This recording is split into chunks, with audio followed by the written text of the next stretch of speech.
Hey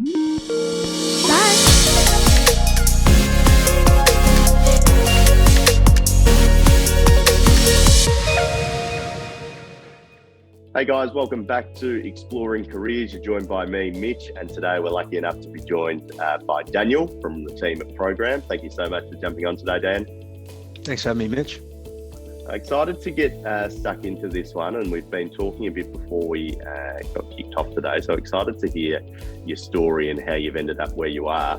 But before we get cracking, I think it's important just to explain who Programmed are, because I'm sure a lot of people have seen the logo around and have maybe a bit of an understanding about some of the things you do, but obviously Program, I know, is quite a broad, vast organisation that does a lot of things. So are you able to give us a bit of a background about who Programmed are and what you guys do there? Yep. So Programmed is the largest provider of staffing services to Australia. We cross over a whole bunch of different industry sectors, and the particular industry sector that I'm involved in is the industrial maintenance industry sector. Perfect. So what do you do there? What do you do in the industrial maintenance sector? So pretty simply, anytime you see someone in high vis work clothes and work boots, it's probably industrial. It's probably the industrial sector. In the maintenance part of industry, we're really about looking after the equipment that produces things. It could be anything from producing food to producing raw materials in the mining space, or in any kinds of processing plants. Awesome. Okay, so take us back a bit, mate. How did you end up, doing this? Was this something you were always keen on? Did it come to you a bit later? Was it something you studied? How did it all come about? So it started for me when I left school. I left school in year 10, at the end of year 10, and I got an apprenticeship as an electrician. So I am an electrician by trade, and I'm very proud to be an electrician. Over my time as an electrical apprentice, I was exposed to a whole bunch of different industrial sites, and I've kind of continued from there. I really enjoyed being a Sparky, and I got into supervising small crews, and then got into supervising bigger crews, and then ultimately ended up in management. Perfect. And what was it about Programmed that stood out to you, or what drew you to them? Because as you mentioned, you're a Sparky by trade. So what led you to kind of make the leap from doing that day to day to now what you're doing today with Programmed? I've always been really fascinated by business. I love the thrill of being part of a business, going out, understanding what a customer wants, understanding how we can do what a customer wants and fulfill that work. And then also looking after a crew of people. I really enjoy that part of my job. And the people that I get to work with every day, they're skilled tradespeople that are passionate about what they do. So it makes it really easy to do my job. Perfect. And can we touch on that a bit more in regards to what a typical day would look like for you? Like, do you even have a typical day? Can you talk us through that a bit? Yeah. I mean, every day for me is slightly different, but I always have the same kind of things. It's most important for us is to make sure that our people are looked after. The top priority of our business is to keep our people safe at work. So that's always a portion of every day is about making sure that our people are safe. Then it's about understanding whether we're actually meeting customer expectations. So every day I'm talking to a customer. It might be a different customer every day. It might be the same customer every day for a week. About making sure that they're being looked after by our people and they're being looked after by the services that we provide. The majority of the work that I'm involved in is just about looking after people. And is that what you would say would be your favourite part of the job is kind of that looking after the people, that communication, that type of thing. What kind of makes working at Program so special? Yeah, I've worked in a number of organisations now, and the thing that I love most about Programmed is the work environment. The culture of the business is incredibly important. We have an excellent business here where we treat each other with enormous amounts of respect. And that's actually been passed down over about 50 years of this organisation being around. It's a very respectful organisation. We value people's efforts and we value people in the organisation because without the people, we actually don't have much else. People are truly our biggest asset. No, exactly. And that's great to hear, because I think that workplace culture has always been important, but more so now than ever, it seems to be so important to people when they're looking for an employer where they're going to be spending, a big portion of their life working, making sure that the environment they're in is an enjoyable one, is a respectful one, is an inclusive one, is a diverse one. And that definitely sounds like what you've got Programmed, which is really exciting. So for people who are kind of hearing this and going, okay, cool, this kind of sounds up my alley, what do you think attributes people need to show if they want to get their foot in the door with Programmed? Can you talk to us a bit about that? Yeah,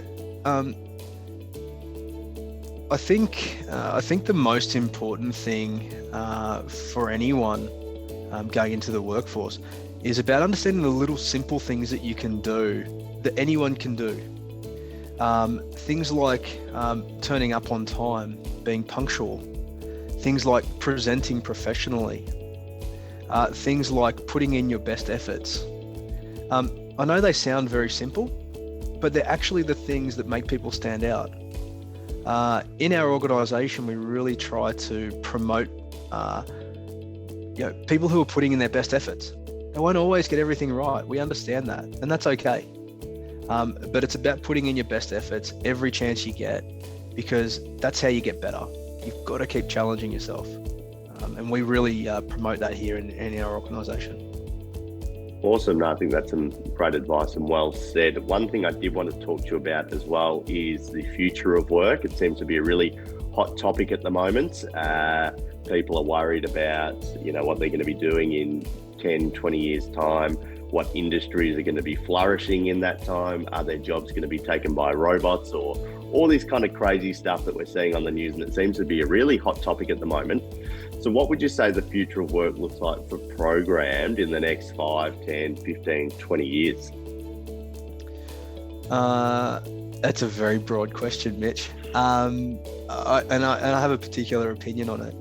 And my particular opinion on it is that as a society, we've changed a lot from vocational decisions. That is, make a decision about what I want to be and be that for the rest of my life, to understanding that we can change our vocations a number of times throughout our career. And I see that, and I regularly promote that within my organisation. There's no reason why you can't have a go at something, and then if you decide you want to change, then that's okay. That's the way that I think business is going, and that's the way that I think people's career pathways are going, where we'll do something for a number of years, and when we no longer enjoy doing that, or when we decide that we want to change, we can.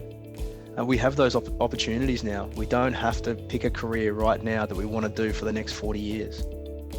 No, that's exactly right. It was a loaded question, mate, and you've handled it well. So, no, great answer.